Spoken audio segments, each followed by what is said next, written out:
au Togo est plus important que cette armée-là, va au-delà de la puissance de l'armée. Et déjà, il faut faire la précision oui, entre peuple et population. D'accord? Ce qui se passe aujourd'hui au Togo, ce n'est pas la population qui est en train de travailler, c'est le peuple qui est en train de travailler. Le peuple togolais. Le peuple togolais.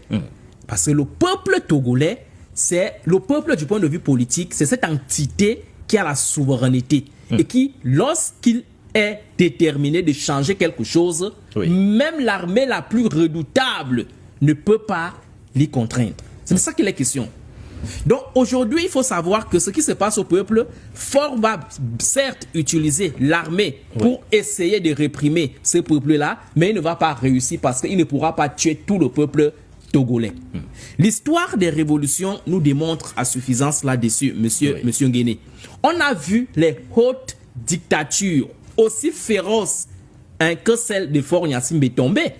Personne n'aurait cru à l'époque que Moubarak pouvait tomber en Égypte. Personne n'avait cru à un moment donné que Ben Ali allait tomber en Tunisie. On a vu comment l'environnement politique s'est manifesté, s'est activé et a demandé le départ de ces dictateurs-là qui avaient duré jusque-là. On a qualifié ça en géostratégie du printemps arabe, qui a balayé d'un coin ou d'un coup tous ces dictateurs au niveau, n'est-ce pas, de l'Afrique du Nord qui s'y maintenaient jusque-là au détriment de la volonté de leur population. Récemment encore, en Afrique de l'Ouest, on avait également un dictateur, un France-africain, au nom de Blaise Compaoré. Vous avez vu comment il est parti? C'est quelqu'un qui avait une armée à sa solde.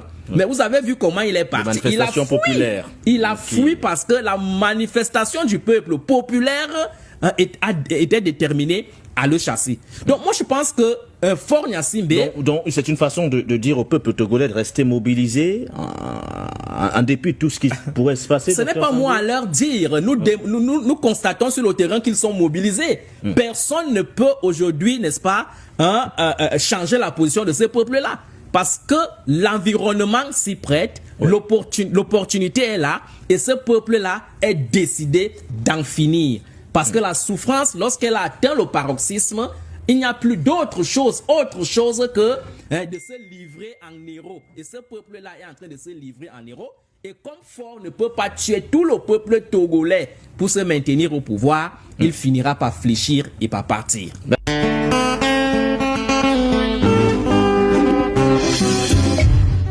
Vous pensez que vous allez nous faire peur avec vos histoires de corps, vos histoires de dormir debout là?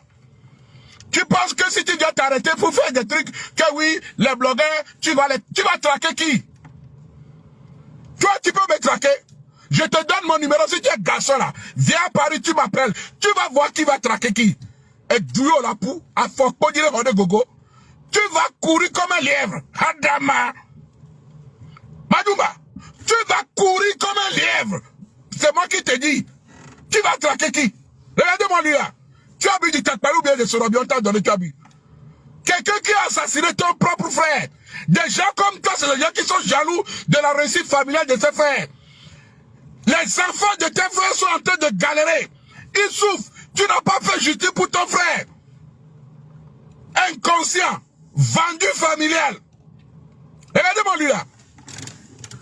Regardez-lui là-bas. Madoumba. Quelqu'un qui a assassiné ton propre frère, qui fut colonel de l'armée. On rentre dans son bureau, on l'égorge.